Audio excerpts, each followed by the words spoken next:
La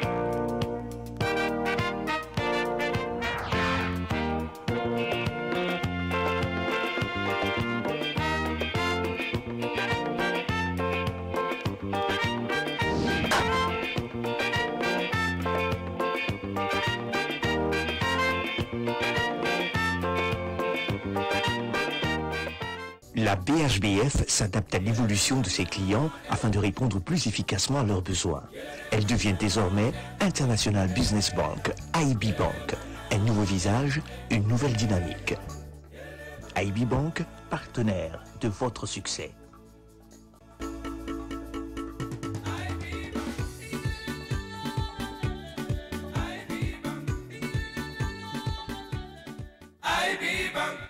Bonsoir, merci de nous rejoindre pour les dernières nouvelles du cinquantenaire du FESPACO à Ouagadougou ici.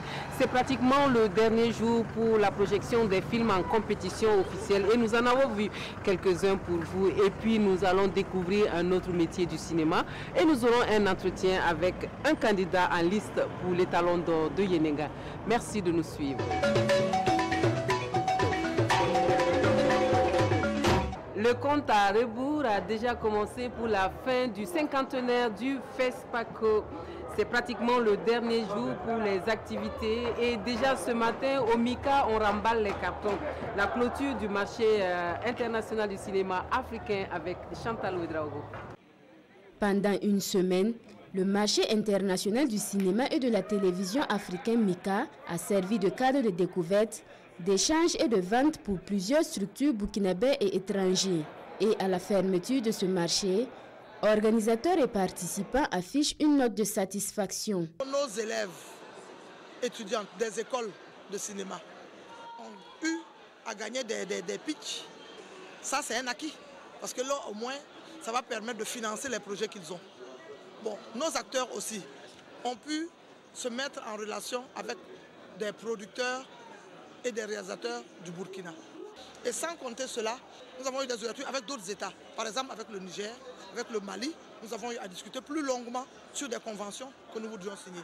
En gros, vraiment, nous pouvons dire que nous sommes satisfaits, mais comme toute œuvre humaine n'est jamais parfaite, bon, nous nous excusons vraiment pour les imperfections que les gens auront constatées ça et là.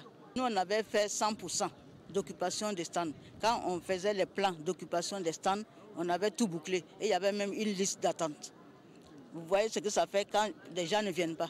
Donc ça fait, du coup, on a bloqué des personnes, leur disant qu'il n'y avait pas de place et du coup, on a des gens qui ne sont pas venus, qui avaient réservé ferme.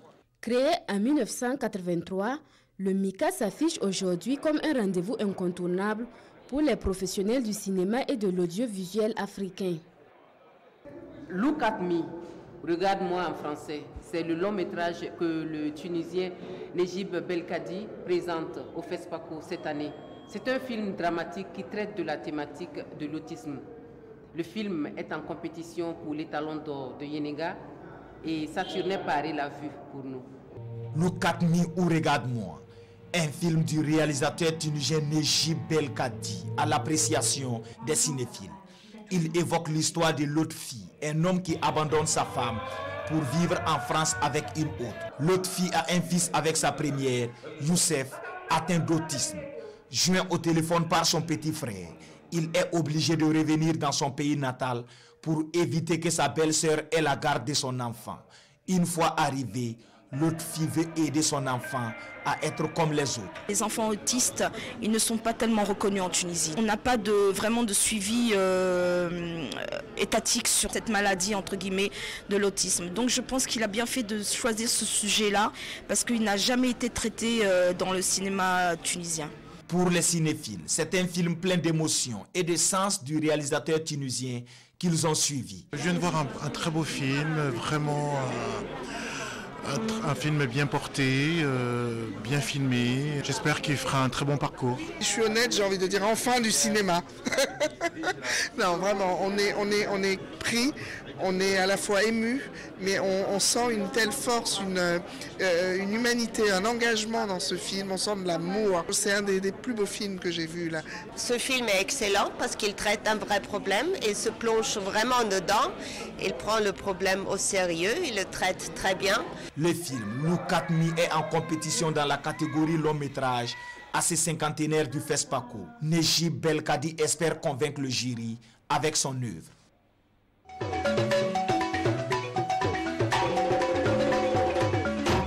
Acteur, c'est le métier du cinéma que nous vous proposons de découvrir aujourd'hui.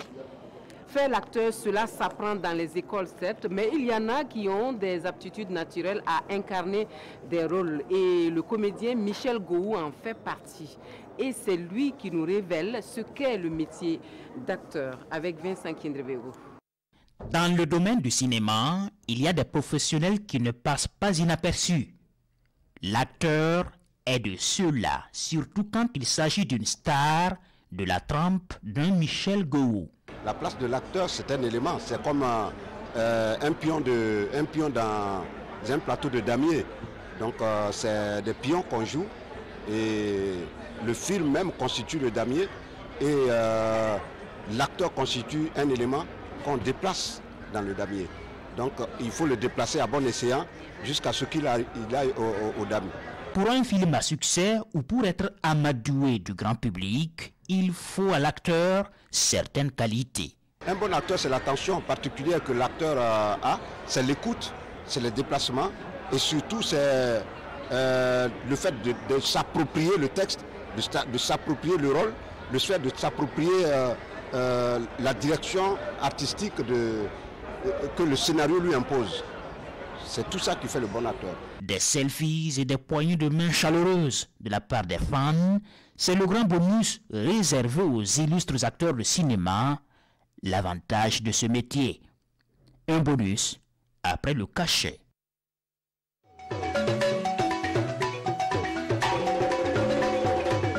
Cheikh Omar Sissoko et le FESPACO, c'est une longue histoire d'amour qui dure depuis toujours, on peut le dire ainsi.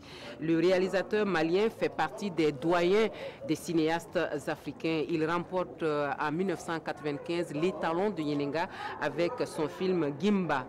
Homme de culture et homme politique, il vient d'être réélu à la tête de la FEPACI pour un autre mandat. Son portrait avec Chantal Ouedraogo.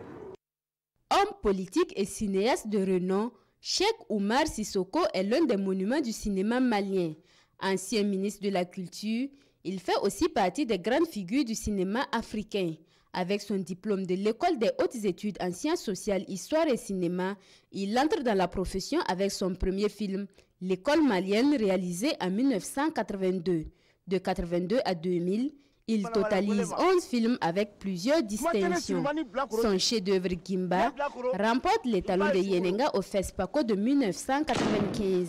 Avec Gimba, il recevra également le prix spécial du jury au Festival de Locarno et le prix du meilleur long métrage lors du 6e Festival du cinéma africain de Milan. Ses expériences et sa notoriété lui ont valu son élection en mai 2013 à la tête de la Fédération panafricaine des cinéastes FEPACI. Et il est réélu par consensus le 22 février 2019 passé. Parallèlement à sa carrière de cinéaste, Cheikh Omar Sissoko est président du Parti Solidarité africaine pour la démocratie et l'indépendance SADI.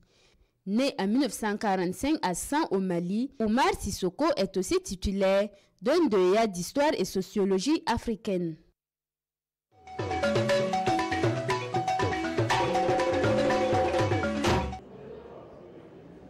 Et pour la page entretien de notre journal spécial du FESPACO, nous recevons l'un des 3 réalisateurs burkinabés en lice pour l'étalon d'or de Yenenga. Il s'agit de Abdoulaye Dao avec son film Douga qu'il a co-réalisé avec Hervé Eric Lengani. Nous le recevons. Bonsoir, Monsieur Dao. Bonsoir. Bienvenue sur notre plateau. Alors, Monsieur Dao, le FESPACO a soufflé ses 50 bougies. Nous sommes donc dans le 50e du FESPACO.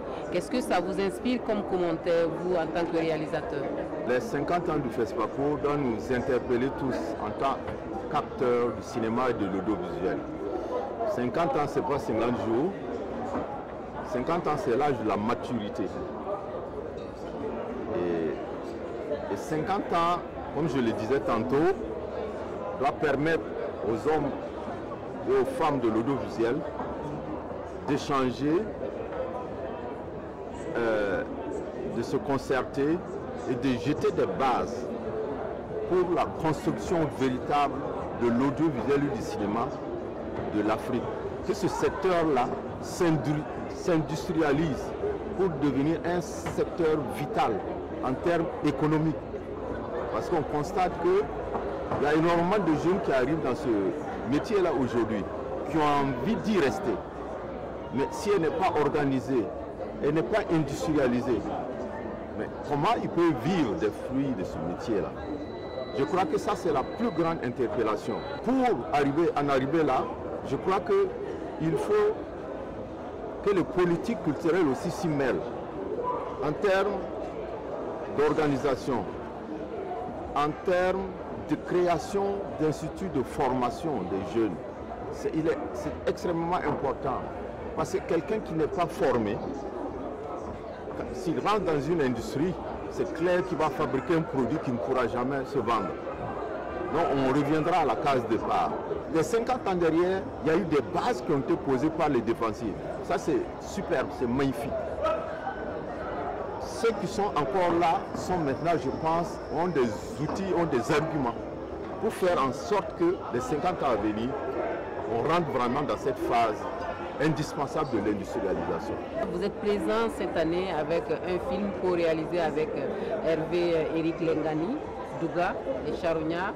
C'est un film qui est assez fort quand même. La thématique au centre de ce film-là, c'est, comme on l'a dit, c'est une satire de la société burkinabé autour de cette dépouille-là que personne ne veut enterrer. Pourquoi le choix de ce sujet? Le sujet est tiré d'une histoire réelle qu'un ami m'a racontée.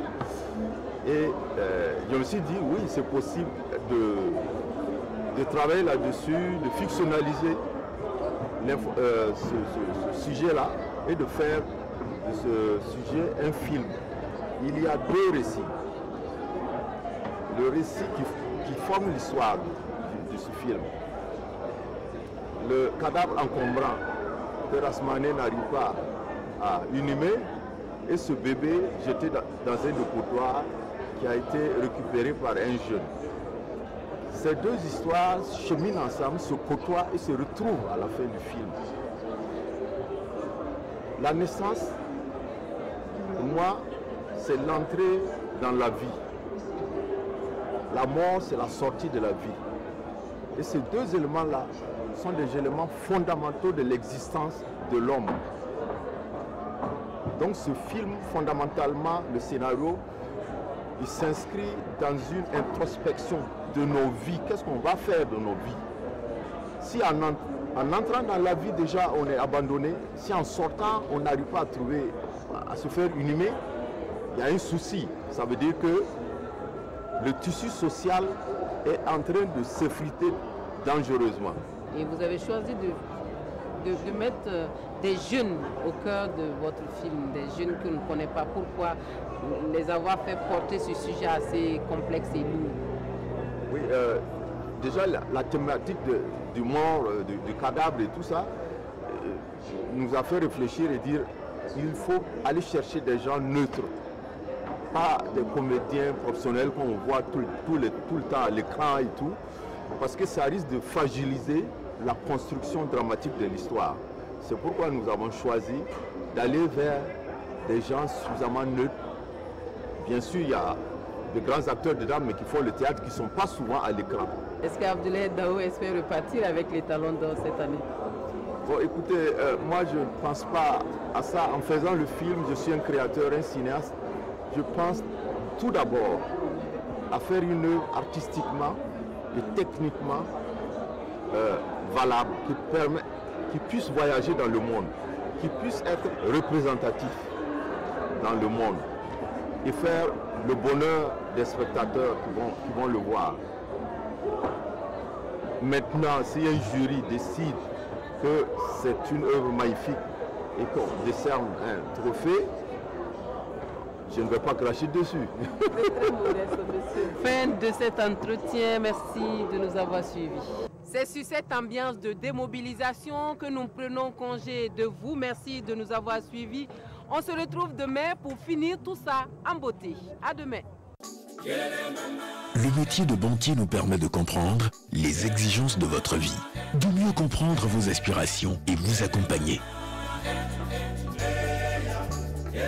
Pour cela, nous nous projetons pour anticiper vos besoins afin de vous offrir des produits et